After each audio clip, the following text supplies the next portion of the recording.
Les jeunes créateurs que vous allez découvrir, eh bien, ce sont des artistes qui, évidemment, jusqu'à présent, ne faisaient pas parler d'eux. Et grâce à Myriam Sera, grâce au musée Guggenheim de Bilbao, ils vont devenir célèbres, ça c'est sûr.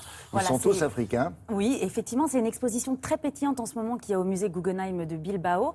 Et effectivement, les artistes africains ont envie d'aller de l'avant. Ils ont envie de faire partie de ce manège international que composent les grands artistes du monde de l'art contemporain. Oui, qu'on connaît, parfois certains on les connaît un peu trop. Voilà. Si vous voyez ce que je veux dire. Et c'est une jeunesse vraiment africaine qui souhaite donner une nouvelle vision de leur pays respectif.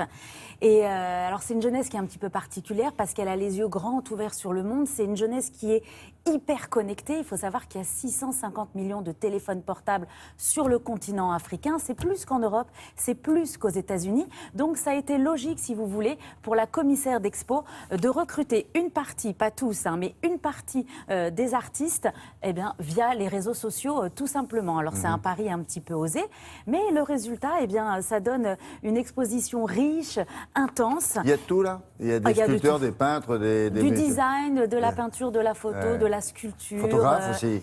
Photographes et puis aussi des designers de vêtements. Oui. Et vous allez voir, le résultat est riche et intense. Et vraiment, on aime l'Afrique quand elle est montrée comme ça. Regardez.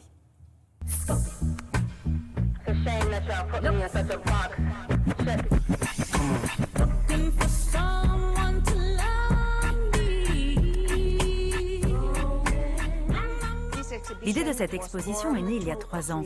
Nous avions des questions en tête comme quel est le visage artistique de l'Afrique d'aujourd'hui et comment artistes et designers contemporains vont-ils stimuler l'économie de demain.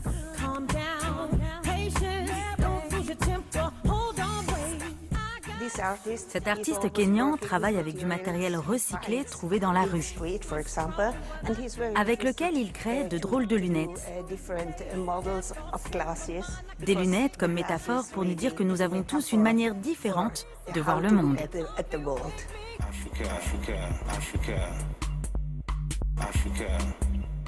Le point commun de tous ces artistes de l'exposition est qu'ils représentent la nouvelle génération artistique du continent. Ils sont pour la plupart jeunes et très connectés au monde et se sont fabriqués, grâce à Internet notamment, une culture universelle. Le design africain couvre un immense champ d'intérêt. Il mixe une culture traditionnelle avec de nouvelles sources de communication.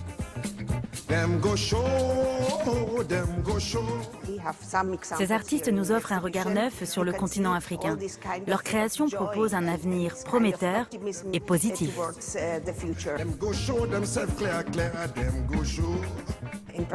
Les clichés de ces personnes élégantes, que l'on appelle les sapeurs au Congo-Brazzaville, reflètent la joie de vivre. On s'habille avec élégance pour oublier et combattre les malheurs du quotidien.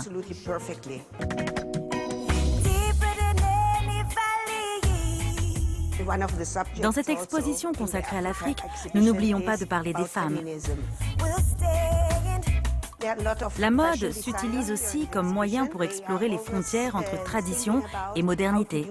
Les codes esthétiques sont détournés et réinterprétés, comme ici, avec ces basins teintés. Certains artistes de l'exposition n'hésitent pas à critiquer les problèmes politiques qui frappent leur pays. C'est le cas avec les sculptures de l'artiste mozambicain Gonzalo Mabunda qui évoque la guerre qui a déchiré son pays.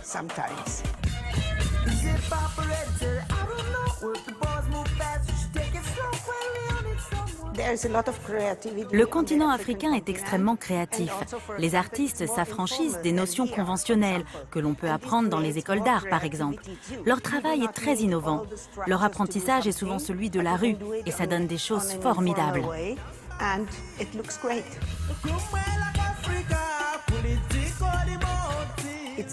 L'exposition Making Africa nous ouvre de nouvelles perspectives de l'Afrique.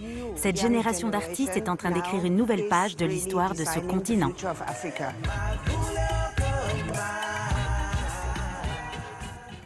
Donc de bonnes raisons pour aller à Bilbao. D'abord, non, 3 d'ailleurs. 1, c'est pas loin de la frontière. 2, vous allez découvrir le musée Guggenheim. Ah, magnifique, Franck Gehry. Signé de Franck Gehry. Et puis 3, vous allez découvrir cette exposition-là. Voilà, qui se termine le 21 février. Et ensuite, elle s'en va à Londres, William, parce que c'est une très belle exposition. Et c'est le Victoria and Albert Museum qui va accueillir cette expo.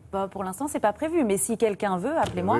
On organisera ça. Voilà, vous demandez Mademoiselle Myriam Musée et elle vous dira qui joindre. Merci beaucoup.